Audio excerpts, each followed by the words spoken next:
Welcome to the official Football League video of Norwich City's season 1990-1991.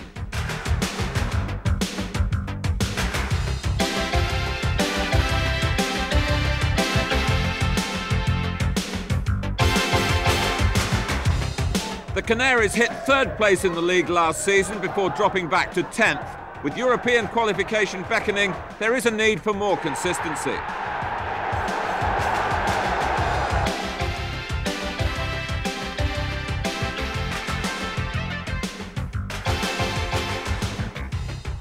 You'll see the goals from all the games from one of the First Division's most attractive sides.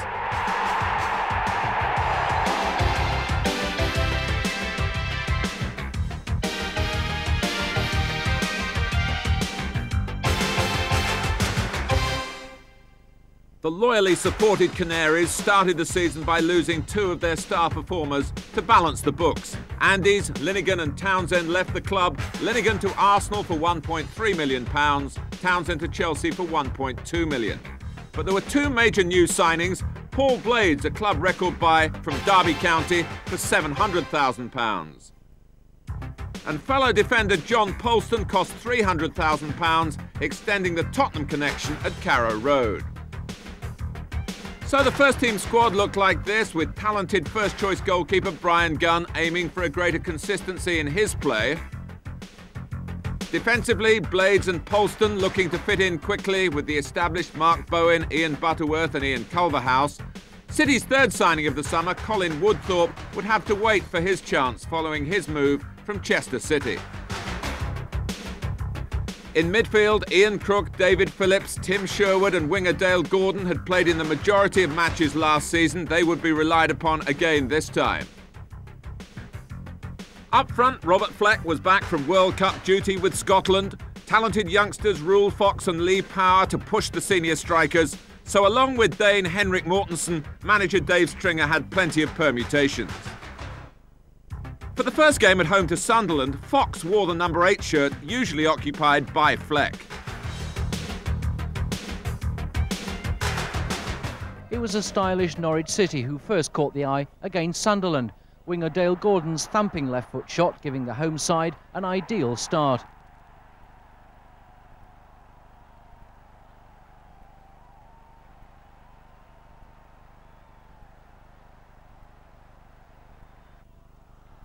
Then, just 2 minutes before half-time, Norwich went further ahead, Tim Sherwood bravely slotting one in at the near post to make it 2-0.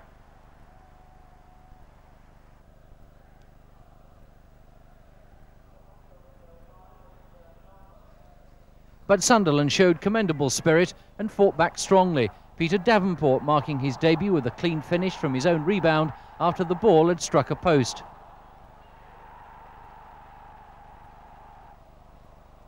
The newcomers were right back in it now, and when Gabbiadini swerved a 25-yard drive past a despairing Gunn in the Norwich goal, a point on their return looked the least that Sunderland could hope for.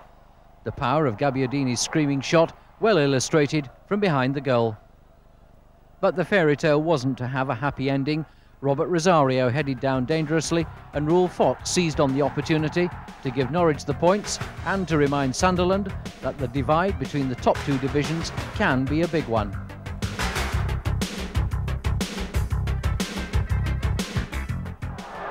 At the Dell, Southampton against Norwich was settled by a 64th minute own goal. The culprit, John Polston, a recent Norwich recruit from Spurs.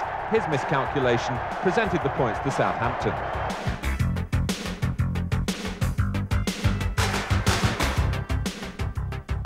Newly promoted sides often make an early season impact, and Leeds are rapidly falling into this category. A sweeping move started by their goalkeeper John Lukic, Gary Speed's cross and Varadi's nod on, and there was Lee Chapman to give United a tremendous start after 13 minutes. And they went further ahead 8 minutes before half-time when attempts to clear their lines by the Norwich defenders failed, and Gary McAllister's back header found Chapman for his second of the afternoon. Leeds possess a dangerous twin strike force, and the other half of it, Imre Varadi, finished off Norwich following a poor back pass by Mark Bowen. 7 points out of 9, and the glory days might be on the verge of returning to Elland Road.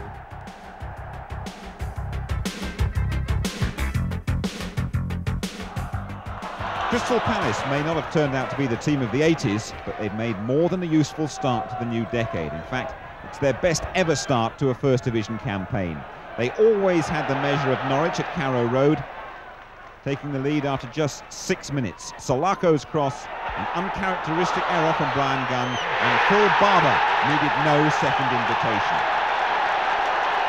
Now, it's just possible the Canaries may have sung the best players for sale song once too often. There was certainly nobody capable of clearing the ball, although Palace had a fair slice of luck here. The rebound falling nicely for Ian Wright. And that's Palace 2 ahead and only 12 minutes gone.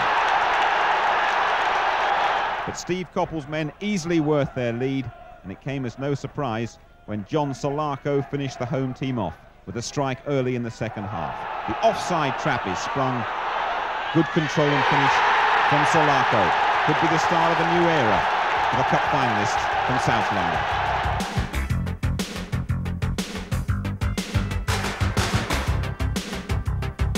Norwich hadn't won at Main Road for 25 years, and after giving away 9 goals in 4 games, they were in no mood to break that sequence. A fine move from Howard Kendall's much improved side led to the opening goal. Peter Reid, belying his age, went down the wing, Heath volleyed, Butterworth blocked, and Niall Quinn picked up the pieces. 4 minutes later, their substitute Mark Brennan made it 2. He dispossessed Dale Gordon, latched onto a through ball from Quinn, and beat both the keeper and the Norwich offside trap to put City in control.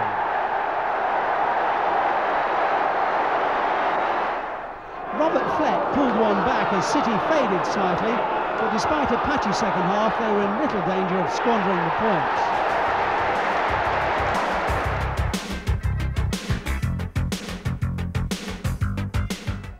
All the action came in the second half at Carrow Road as Norwich managed to stem a run of 4 successive defeats. David Phillips opened the scoring, an unusual route though, through Peter Shilton's legs. Derby County are still looking for their first win of the new campaign. And they got an equaliser, a thumping effort too, driven in by Mark Patterson.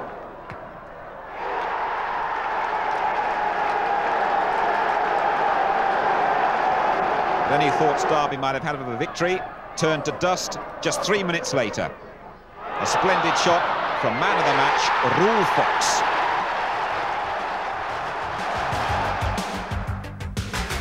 But only 2 wins in those first 6 games, hardly the start the club had hoped for, and the Canaries languished 16th in the table.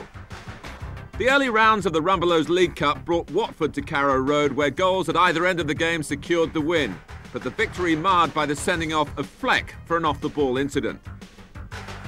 2 weeks later, the return leg became a formality after an early goal, and Watford manager Colin Lee described the game as shooting practice for Norwich. The Canaries had needed that practice to tone up their league form. Norwich made a good start at Carrow Road. Early in the game, Dale Gordon is involved at the start and the finish. Alec Chamberlain can't hold it, and the home side a goal up.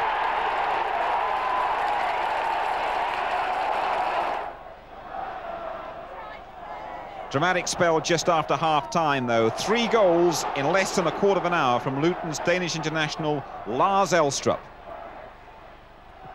That's the equaliser. And now a couple of excellent set pieces from Luton that had the home manager Dave Stringer absolutely furious. Elstrup at the end of Steve Williams' free kick. And this isn't an action replay. It's the hat-trick. Williams again. Number 3 for Luton and number 3 for Elstrup.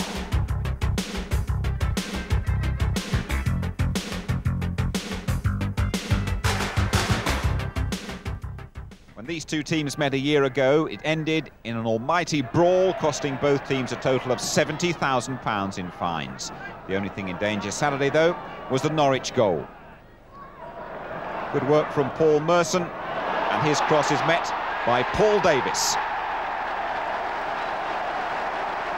The match all over in the first half hour. Paul Davis has had a couple of bad seasons with injury throughout the World Cup. He played in Sweden to get himself fit, and he's come back stronger than ever.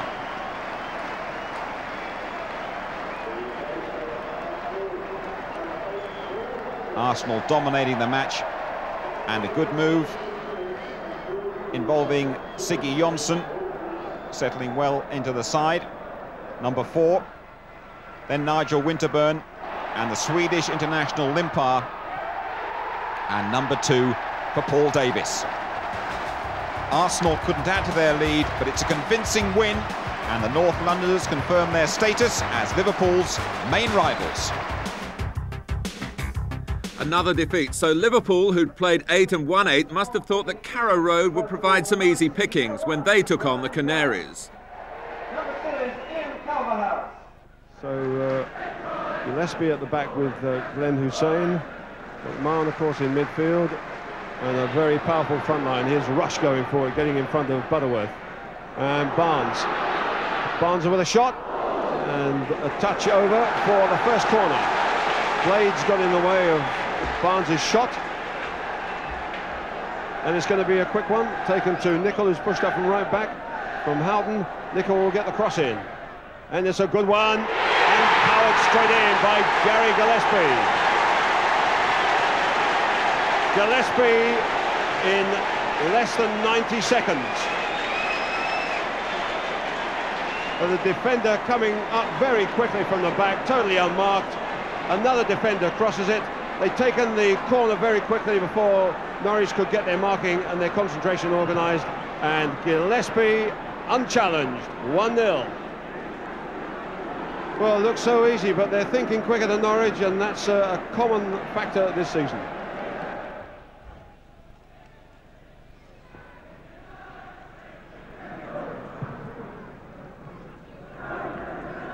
Culverhouse.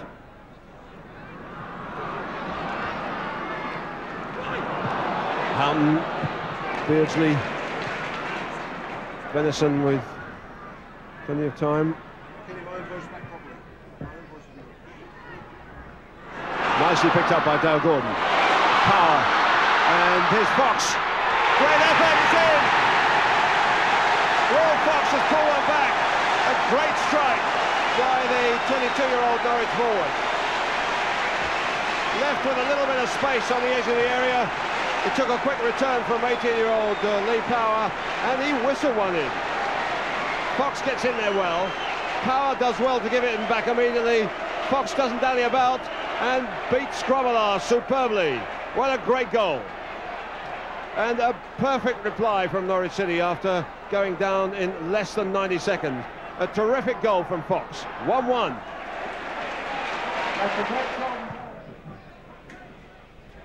Fox with Gillespie. And Barnes can't get there. Paul Blades for Fox here. Nice control in for Dale Gordon. This is a lovely move. Now Power! Good save. Not quite enough power, if you like, in that shot. That was a superb move from Norwich City. From Fox to Gordon. Coming inside, a lovely move. He sets up Power. A little bit more experience, a little bit more panache, and that'll have been in.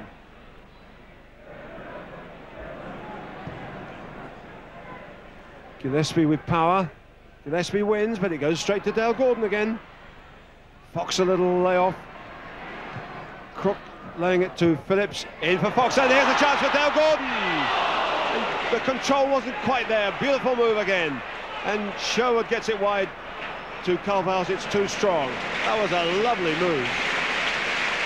Dale Gordon was in with an opening there, but the ball came at him so hard that he couldn't quite control it.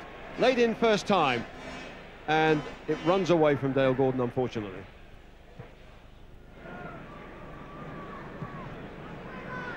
Up goes Power Hussein gets it, Fox is in there, it's a little chip, is it going in?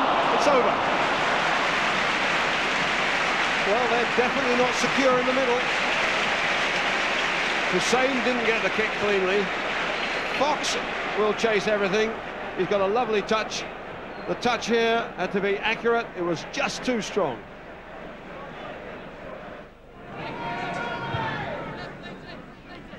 Gillespie. Culverhouse. Barnes pinches it.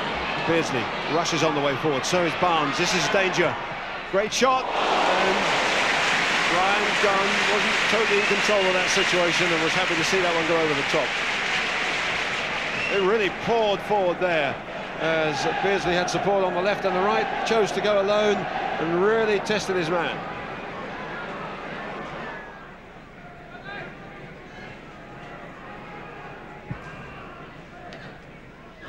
Power gets in front of Gillespie. Venison loses it. Here goes Power again. He's got man on his side. And a brilliant save. And a terrific shot. Lee Power so close to his debut goal. He created the opening and then struck it so well himself. Get in there and then have a go. There was Fox on his left, but it was deflected away slightly and Grobbelaar did superbly.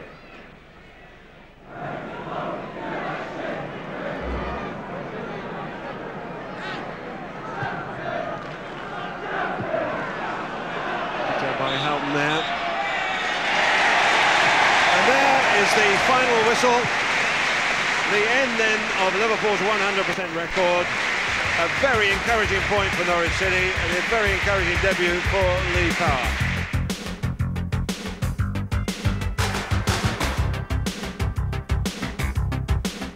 Are Norwich on their way back? The East Anglians showed encouraging signs of life last week when they held Liverpool to a 1-1 draw. Against QPR, they kept up the good work. An injection of teenage running power seems to have transformed their attack. Lee Power, just 18 and playing only his second league match, headed home. A quick free kick from Ian Crook, and something at last for the travelling fans to cheer about. 5 minutes before half-time, Norwich moved 2 goals ahead. Welsh midfield man David Phillips making Rangers pay for some half-hearted defending.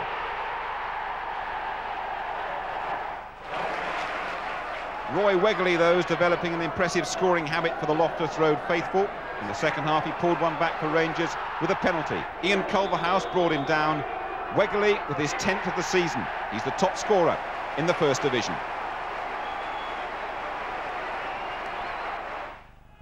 But the last word went to Norwich and the youthful Power. Clearly, he enjoys the big time, and his fine finish ensured the first away points of the season for the revived Canaries. So that point, proudly won at Liverpool's expense, had given the Canaries the confidence to get 3 at Loftus Road, but they were still 16th. In the third round of the Rumbelows League Cup, a visit to Middlesbrough brought no joy as the Canaries conceded 2 goals in the first half hour. Back in the league, bottom club Sheffield United travelled to Carrow Road. Norwich looking to maintain that recent revival, welcomed the Sheffield United side fresh from a cup win over Everton. But after half an hour, well, a depressingly familiar story for United. That's David Phillips, and Tim Sherwood is in to beat Simon Tracy.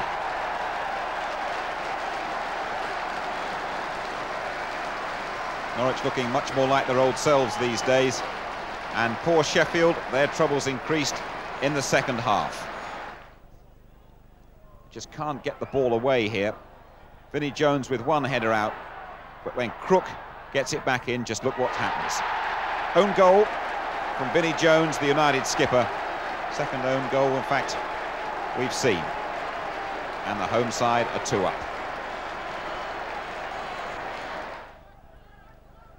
15 minutes to go now, and in the pouring rain, Norwich put the icing on the cake. Lovely chip in, a lovely touch too from Power. Dale Gordon shot blocked, and David Phillips in for number 3. That's a good result for Norwich, but it leaves United, Dave Bassett's men, still searching for that elusive First League win.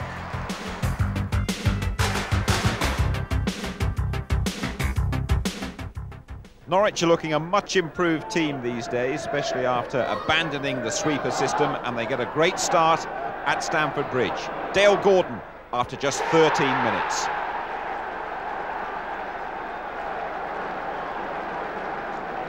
It's a lovely goal, this one, from Gordon. Superb skills, and beating the Chelsea keeper Kevin Hitchcock, deputising for the injured Dave Besant. But Hitchcock did extremely well moments later. Look at that effort from Ian Crook. Hitchcock backpedaling and just gets it away. As for Chelsea, they haven't had too much luck in front of goal these past few weeks, but there's some good refereeing here.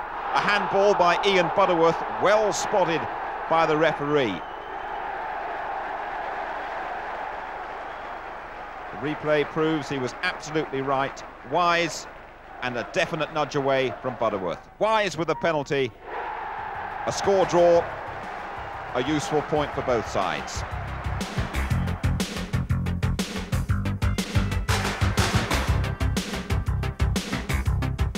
Norwich are a team on a roll, and just 3 minutes into this match they were ahead. Ian Crook beating Nigel Spink from some 30 yards.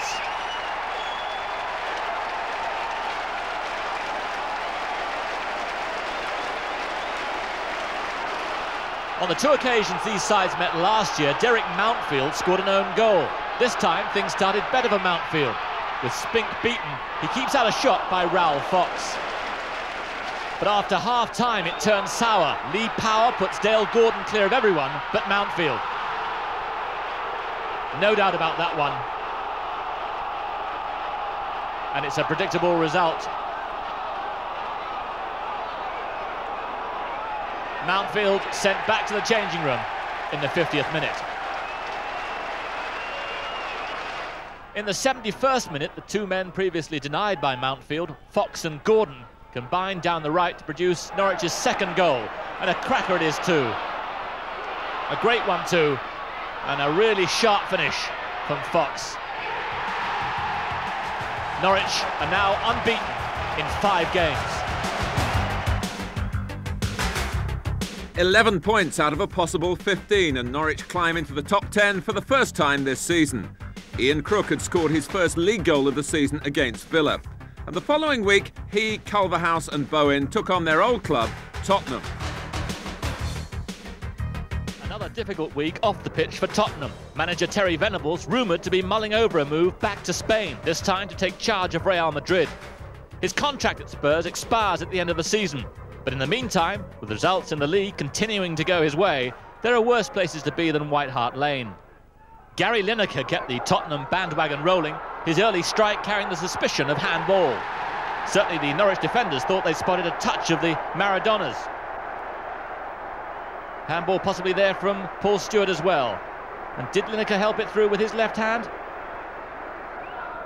But it was Ian Crook, a former Spurs player himself, who put Norwich back on level terms. A curling free kick eluding the diving Eric Torsford. Norwich are beginning to find their range in front of goal. This is, however, a more resilient Tottenham side. Paul Stewart, despite scoring just 1 goal in the league this season, is beginning to look the part, and his nod down to Gary Lineker helped give Spurs the vital breakthrough that keeps them in touch at the top of the First Division.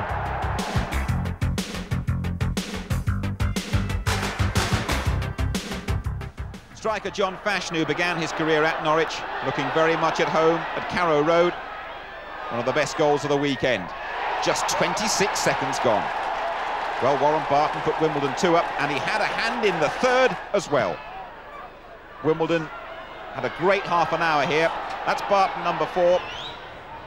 And Paul McGee scored some great goals of late. Not this time, though. It's John Scales who cleans up. 3-0 to the Dons, and they aren't finished yet. Gibson for Fashanu in space. And with less than half an hour gone, Big John collects his 2nd and Wimbledon's 4th. And the Dons settled for that.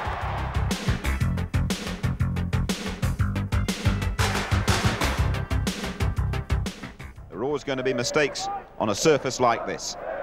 Visitors Southampton first to adjust to the conditions. Matthew Le Tissier showing a sureness of foot in the Norwich area. 1-0 Southampton. Things soon to change, though. The snow really seemed to be inhibiting Norwich's passing game till the 36th minute. Norwich put together their first real move of the match, and David Phillips provided the finish. That shot too good for Tim Flowers. Second half, 2 goals in 2 minutes settled the match. The first courtesy of Saints defender Neil Ruddock. You won't want to see a video of that one again.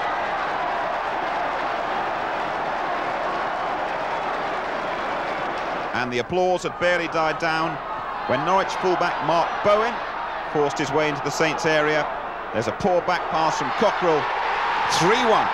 The Saints snowed under.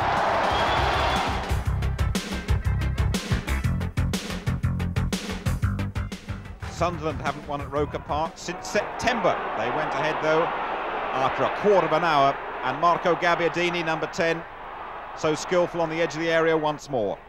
Gordon Armstrong at the far post. Norwich, missing Fox and Blades through injury, get an equaliser on the hour. And Tim Sherwood, his third and certainly his best goal of the season. Norwich get the winner with 15 minutes to go, and the Sunderland fans none too happy about it. The point of controversy is whether Robert Rosario chests the ball there or handles it. Del Gordon shoots and makes the protests totally academic. City's first double of the season, a fine comeback after trailing at half-time, and after that home defeat by Wimbledon and the away loss to Spurs, Norwich lying 10th in the table. Their first match in the Zenith Data Systems Cup brought them a win, but only just. Scoreless after 90 minutes, Robert Rosario then gave the Canaries the lead. Teddy Sheringham replied right at the end. Into penalties, and a Brian Gunn save gave Norwich an unconvincing victory. Back to the league, and the Christmas and New Year programme started with a visit from Everton. Everton and Norwich have both managed just 2 goals in their last 4 games. This was never likely to be a high-scoring affair. 1 goal late in the first half, enough for Norwich. Dale Gordon does the real damage. John Polston tidies up. Everton just 1 win in the last 7 games. Well, United's Old Trafford visitors on Boxing Day were Norwich City. Alex Ferguson claims that United are at last becoming the team he's been looking for. And against Norwich, it was the striking partnership of Brian McClare and Mark Hughes which did the damage. And Brian Robson's returning to fitness and form. He played a part in the second goal, McClare providing the finish. And the Scot was on target again in the final minute. Neil Webb split the Norwich defence with a clever through ball, and McClare did the rest. 3-0, and United putting an end to a string of 5 successive defeats by Norwich.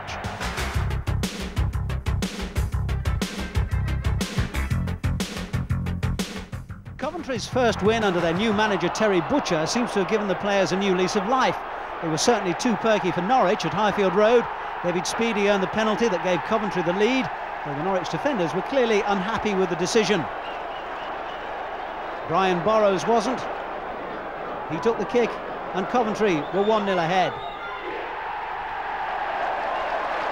After that, it was all downhill for Norwich.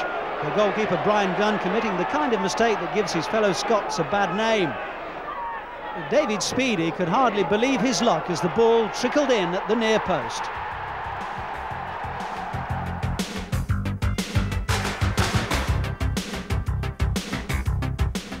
Just when everyone seemed to be writing off Nottingham Forest, 6 goals for them at Carrow Road.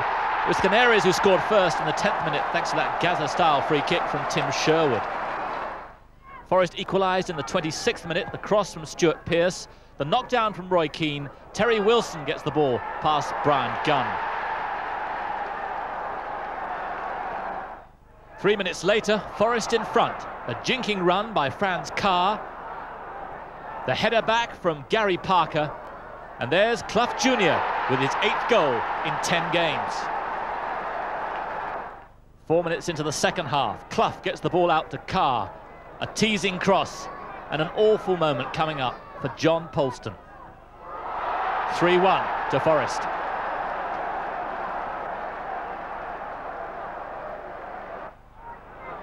On 67 minutes, it's Nigel Clough out to Carr again. Carr telling Nigel's dad that he's a nightmare for defenders in this kind of form. A Eventually the ball out to Nigel Clough. He feeds the ball across to Keane. It's 4-1.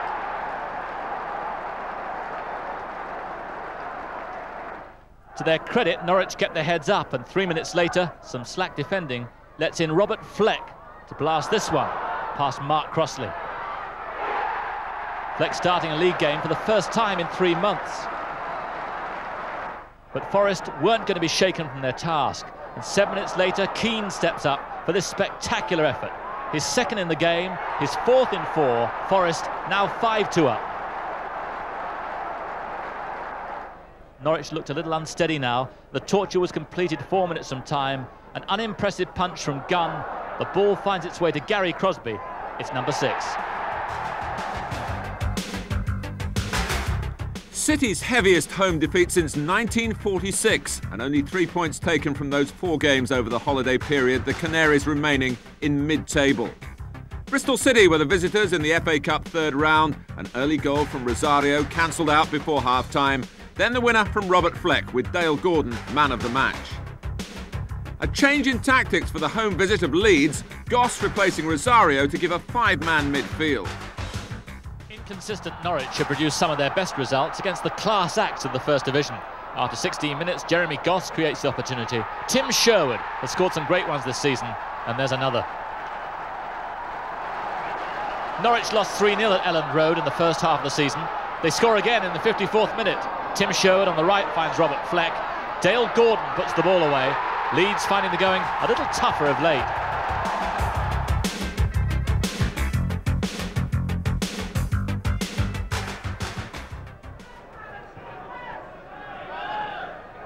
Dale Gordon going for it, and the ball drops for Ian Crook. Sherwood, Gordon, good running by Goss, and Crystal Palace haven't kept track with him, and Goss has scored! He had a look round to see what was on in the centre and decided to go it alone, and what a wise decision that proved to be. Well, Norwich have come here with 5 in midfield, and they had plenty of options as they steered their way forward down the right-hand side. Eric Young will be regretting now that he didn't come across to close Goss down. Palace are behind. Oh, and Gunn's coming for this, and Young beat him to it. Thomas. Still the pressure on. Young is there, and Gunn has got back to his own considerable relief. The long throw initially caused all the problems.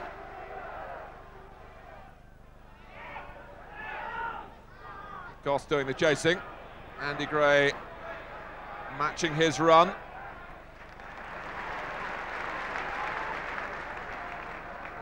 Well, this match that looked really on paper a formality for Crystal Palace, but it's not panning out that way, not by any means. Salako, right, came off Butterworth, right, gets his cross in, it's McGoldrick! And it stayed out thanks to Gunn's save, but Eddie McGoldrick, who's never scored in the First Division, must have thought here that he was about to do so from close range.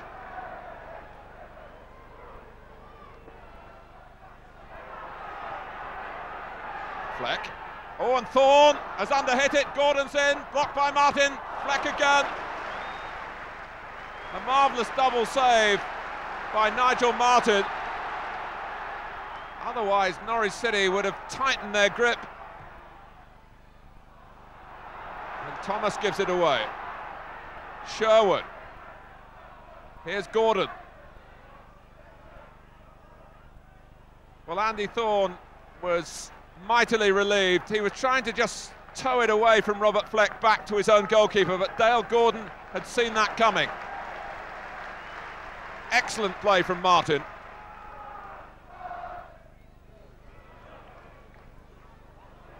Bright, kept in by McGoldrick. Butterworth is the defender, and McGoldrick gets his cross into right. Brian Gunn at full stretch. And he stuck out a big right hand here, and the ball stuck to it. McGoldrick had them all backpedaling, and Ian Wright was unmarked, but there wasn't much pace on the cross to translate into the header.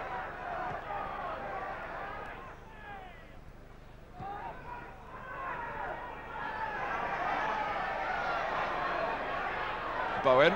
Oh, and McGoldrick nicking it from him. Here's Gray. Oh, it hit Bright. Gray again. Bright again! And the persistence pays off for Crystal Palace. We're 8 minutes into the second half. And in the end, it was a brave header from Mark Bright. An untidy goal for Norwich to concede.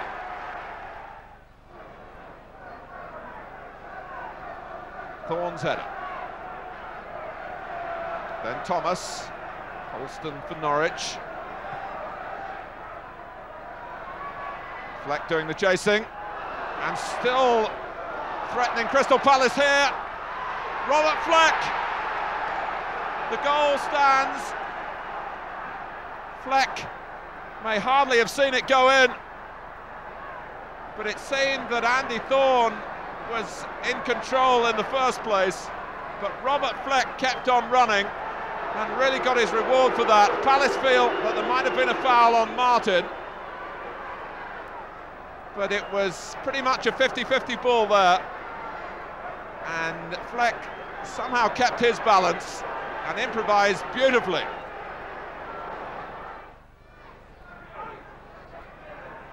Salako. But now Gordon being forced across the penalty area and now has to play it back to Phillips. Sherwood down for Fleck. It's 3-1 and Fleck's got his second. 18 minutes to go and Norwich City sitting pretty here at Selhurst Park. Crystal Palace wondered about an offside, but to my mind Fleck was level as Sherwood knocked that down, and he doesn't miss those.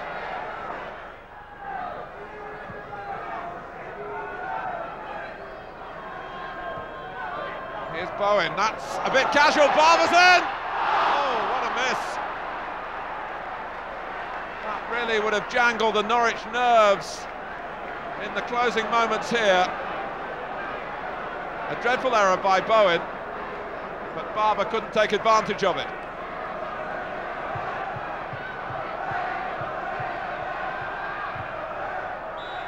Crystal Palace beaten at home for the first time this season and hard on the heels of last week's win over Leeds. An excellent afternoon's work for Norwich City. Crystal Palace 1, Norwich 3.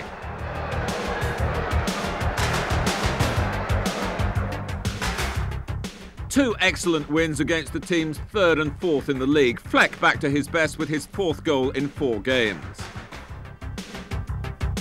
In the next round of the FA Cup, the team unlucky not to be in the First Division this season, Swindon Town, took the lead before Henrik Mortenson's substitute appearance brought Norwich City to life. He scored the second and set up the third, but only after Swindon had had 2 sent off.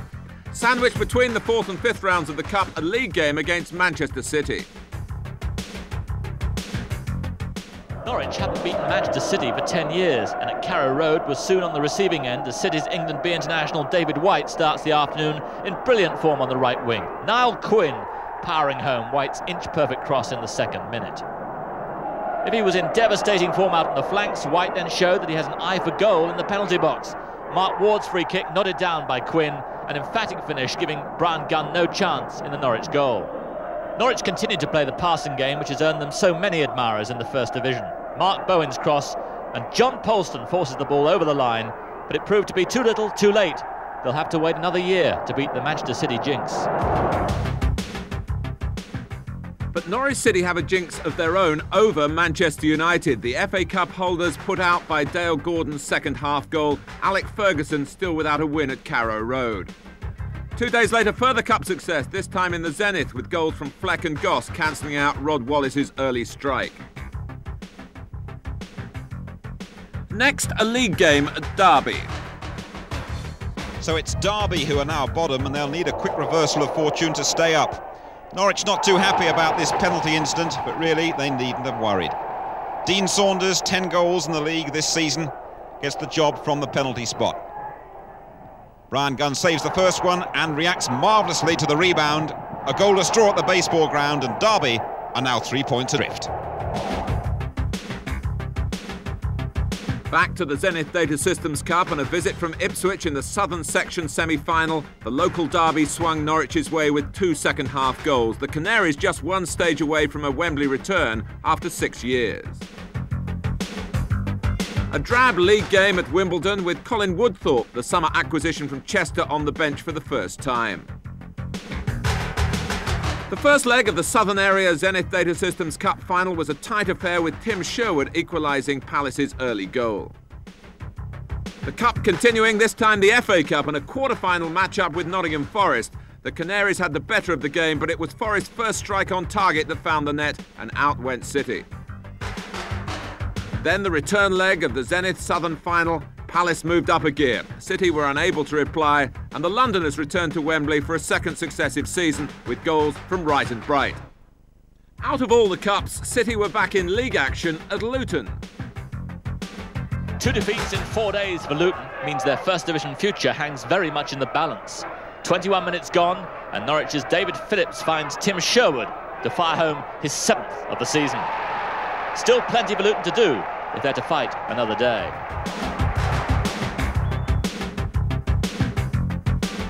So Arsenal went to Carrow Road just a point clear of Liverpool. Despite a bright start, George Graham's side had keeper David Seaman to thank for keeping the scores level.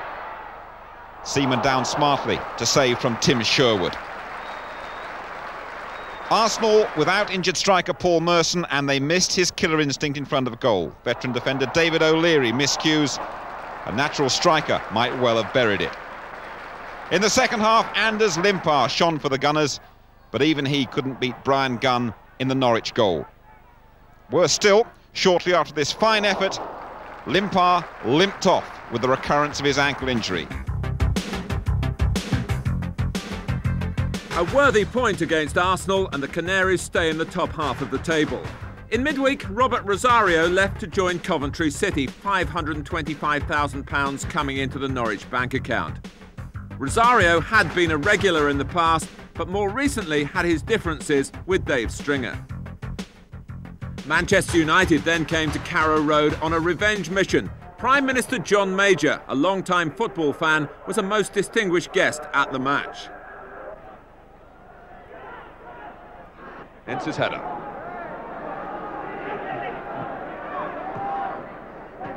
Phelan.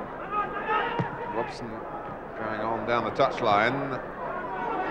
And that was played back by Bowen, who felt that he was pushed, which was why there was really too much on the ball, and it's gone behind beyond Gunn for a corner.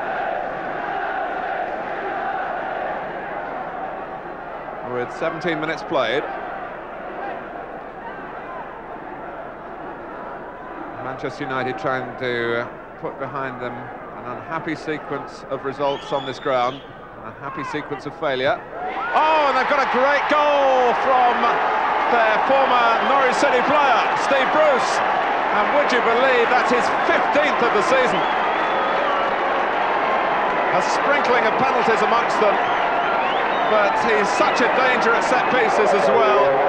And this is the perfect way to come back. A player who's returned with Manchester United too often for his liking as a loser. But Bruce here powers Manchester United into the lead.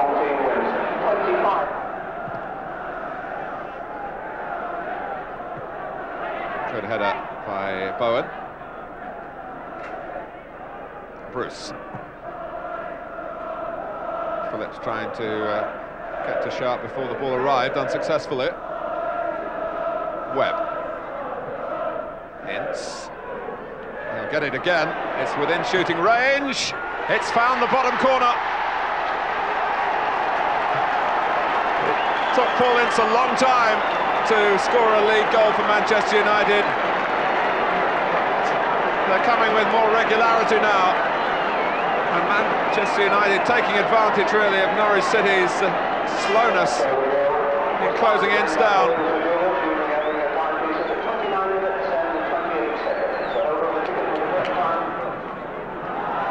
Norwich still sticking to their natural style, which, when it works, is very easy on the eye. It hasn't really worked as yet in this game. Oh, and they've got a chance here with Ian Crook against the post. It was presented to him by individual errors rather than great build-up play, and that could have been the moment to bring Norwich back into the game. Bowen on the ball. Fox.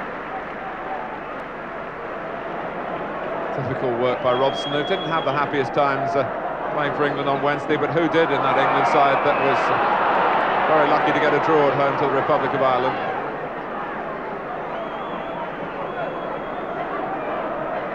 The warning for Polston. Manchester United still leading here by 2-0. They've been in that position since 29 minutes into the first half, and we're now 29 minutes into the second half. And Manchester United have a penalty. Hughes pushed by Polston. This is how it happened. Polston on Hughes. Norwich feel that Hughes made a meal of that. The referee is surrounded.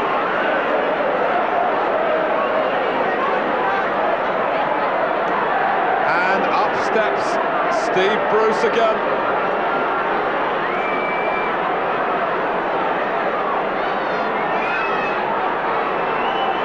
Another penalty for Steve Bruce. He's scored 9 out of 10 this season. Can he get his second goal of the game? Oh yes, absolutely no nonsense about that. It's turning out to be something of a benefit afternoon for Bruce.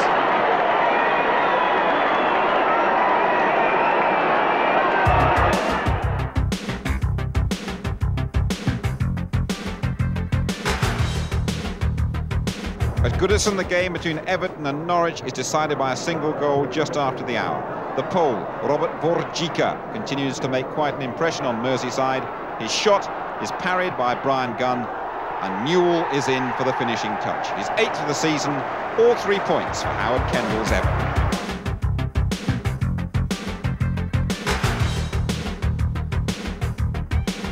Coventry, the visitors against Norwich at Carrow Road, and the Midland side go ahead after 29 minutes. Good work from Mickey Ginn. Kevin Gallagher's header from close range. The Sky Blues in front. 5 minutes before the break, Norwich's equaliser. Cross from Culverhouse, and Tim Sherwood's header beats Ogrizovic. Sherwood, the top scorer for Norwich, with just 7 goals. Norwich take the lead on 48 minutes. Good work from Lee Power back in the home side. Robert Fleck, 2-1 to Norwich. Coventry thought that was offside. And on the hour, Coventry get their point. There's some good work there from Rosario, the man they bought from Norwich. Mickey Ginn beats Gunn. 2-2 the result. With games in hand on the clubs immediately above them, and with 7 matches remaining, a top 10 finish is certainly possible. On the following Wednesday, Tottenham came to Carrow Road.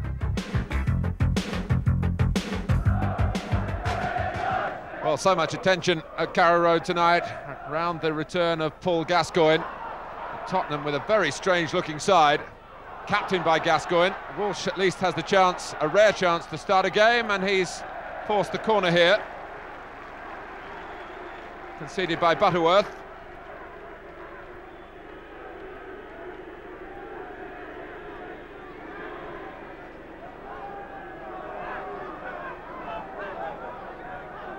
Naeem to take it. Oh, John Polston's got a crack done. Game goes on, but it'll have to be stopped now. Well, it was the corner that came through to him. David Howells made the first challenge for Tottenham.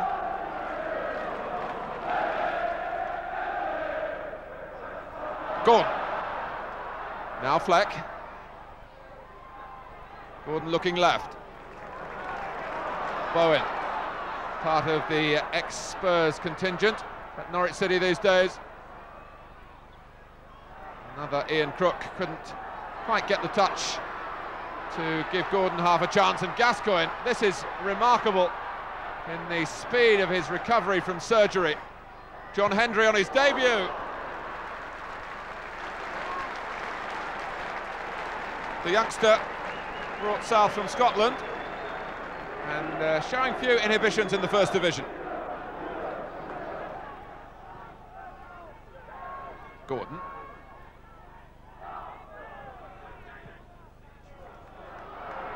Well, Sedgley shepherds it back to Ian Walker.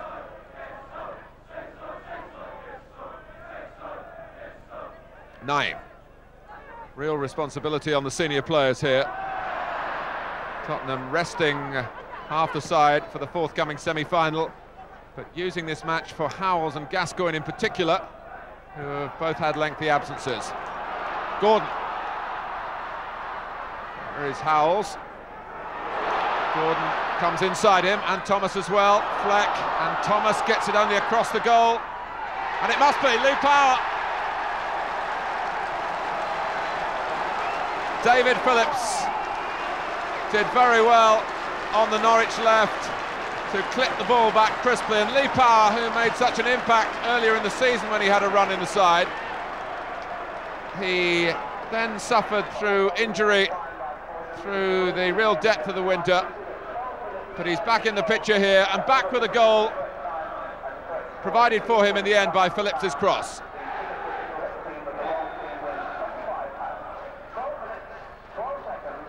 Walsh.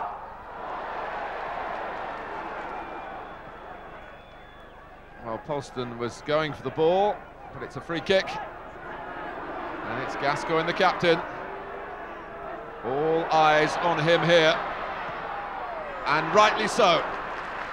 That must delight Terry Venables. And he really has no right, having had an operation less than 5 weeks ago, no right to be performing at this level. It was a fine effort. Steered wide by Crook.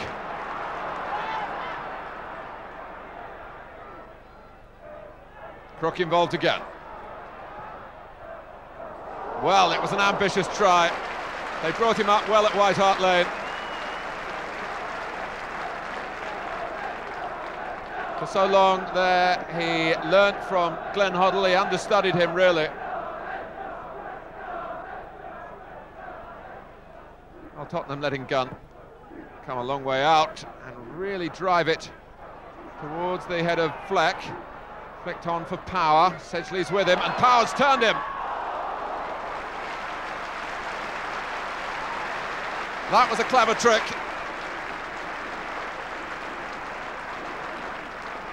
And it very nearly brought Lee Power his second.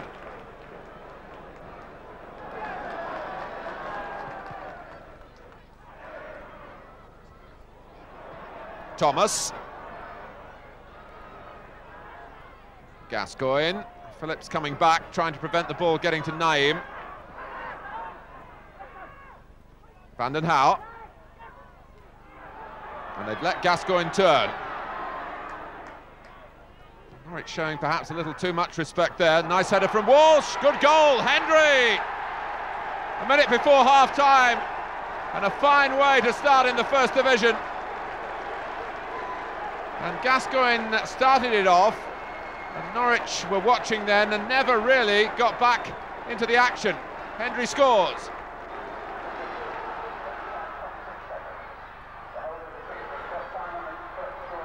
Hendry taking them all on again. And Tottenham really finishing the first half well. 1-1.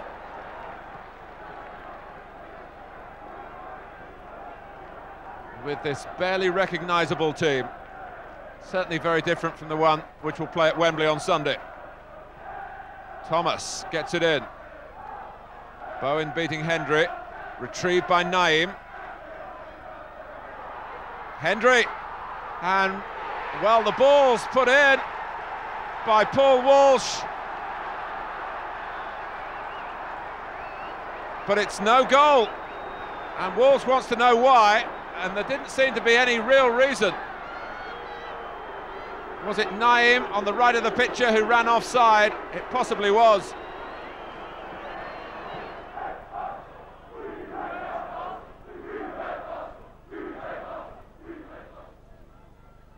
Fleck. Sherwood, here comes Gordon between two Tottenham players, Thomas and Tuttle, and Gordon fell between them, but hasn't got the penalty that he was hoping for, and maybe Thomas played the ball cleanly.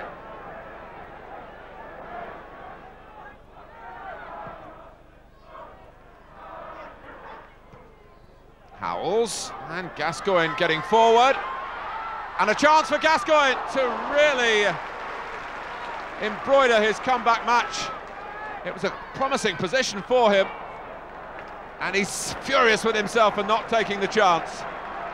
But I'm sure deep down he'll be delighted to have got there in the first place. Wouldn't quite drop quickly enough for him so that he took it on, and the goalkeeper did well. Phillips letting it run on to Power. Phillips trying to take up a position now. David Phillips with the cross. Oh, Fox! And then it flies wide for a corner. Walker did well.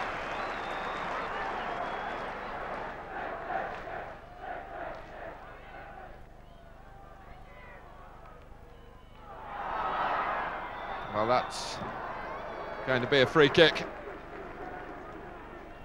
Obstruction by Moncur.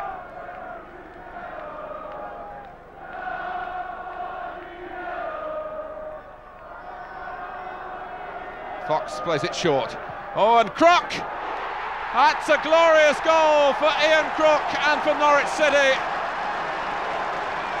With 9 minutes left, it might well be worth 3 points. And how often do we see it? Players embarrassing their old clubs. Well, there's a case in point here. Crook, the ex-Spur, against Spurs.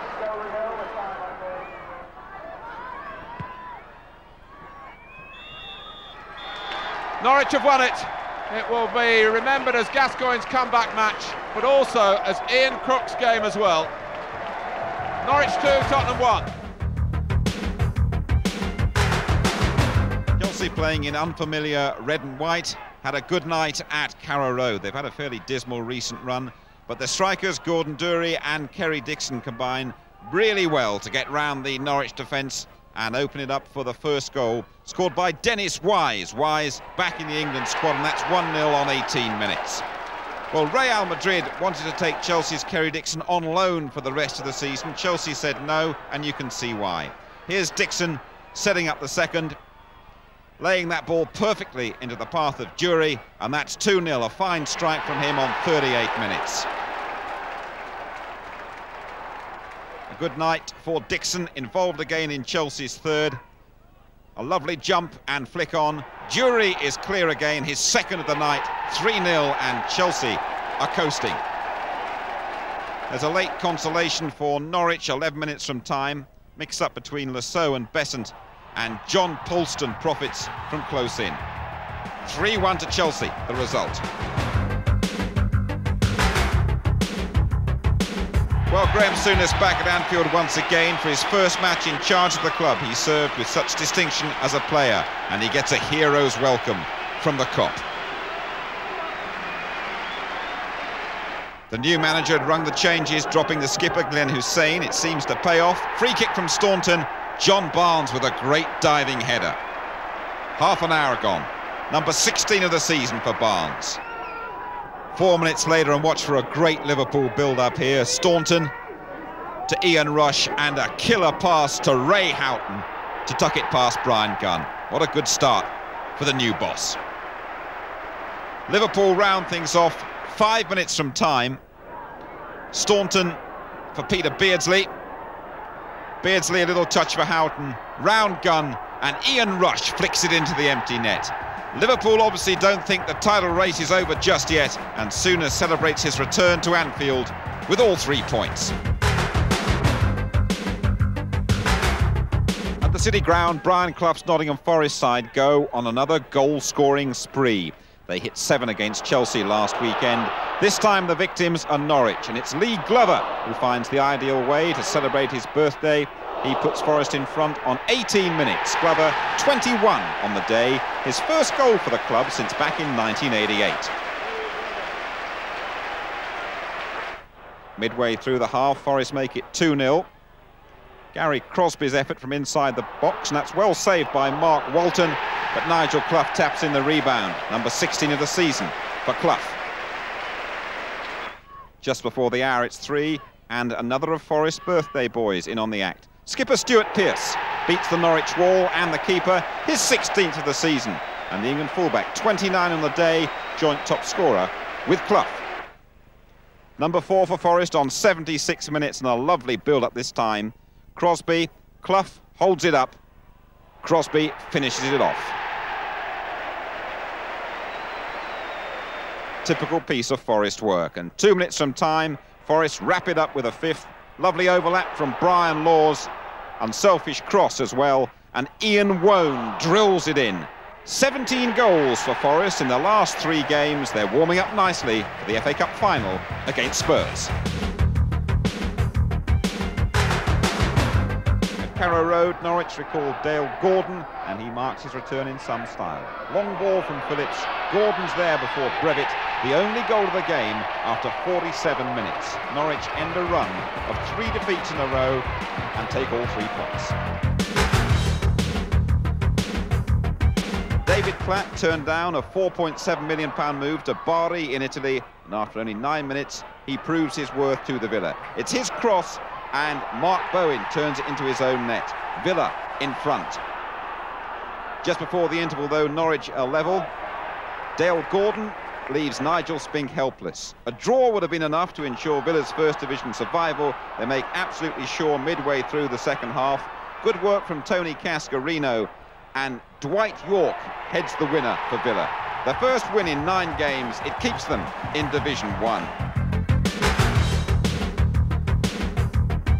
Norwich, the visitors to Bramall Lane, and they go ahead after just 10 minutes.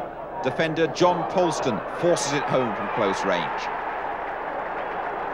Dave Bassett's side get their momentum going after that. 3 minutes later, they're level. Tony Agana's been dogged by injury nearly all season, but he had a really good last day of the season, going past 2 defenders to get the equaliser. All the scoring in the first 20 minutes, and United make sure of all 3 points. Agana once more doing the damage. A really clever turn from him, and he beats Walton in the Norwich goal. Sheffield United 2, Norwich 1. Only 1 win in the final 6 games, and Norwich end up 15th. Good runs in the FA Cup, knocking out Manchester United, the holders, and the Zenith Data Systems competition, losing to Crystal Palace. Highlights of an otherwise disappointing season, as manager Dave Stringer reflects. Bad finish, inconsistent middle, and I think that sums the season up. We had 2 experiments beginning of the season with 3 central defenders. It didn't work too well. We went to a flat back 4 and stabilised our results. Then played 5-man midfield and perhaps had our best spell through the season, and got our best spell of results and goals for, goals against. So really, you know, another season that we would say would be a championship form winning season, one that we look back on and learn from, and hope that we can do better in our next season. What aspects of the team have given you most pleasure this season? Well, I think it's in individuals at times who've had good performances rather than aspects of the team. I don't think, you know, if you're playing inconsistently, then you can't get the joy from the fact that the team performance has been as good as it should be throughout. So individual performances at times have been good. That's the problem with it. You know, we've been up and down. We've been high in performances, individual performances, and falling away again. It's inconsistency throughout. Obviously, we'll look to better ourselves what we did this season. We were very disappointing in the league.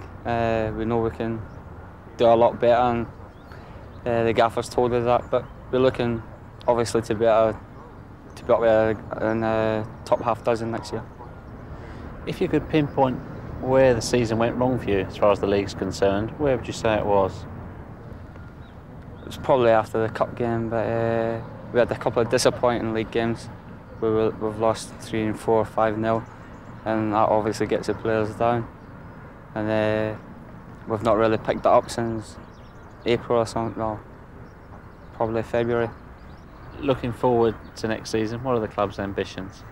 As they always are, to get one of the trophies in the trophy cabinet if possible, and to, if we could win the championship, great. But if we don't win the championship, then we would like to finish in a European position in the league. So hope for the future, and we leave you with some great goals from those young Canaries during the 1990-91 Football League season.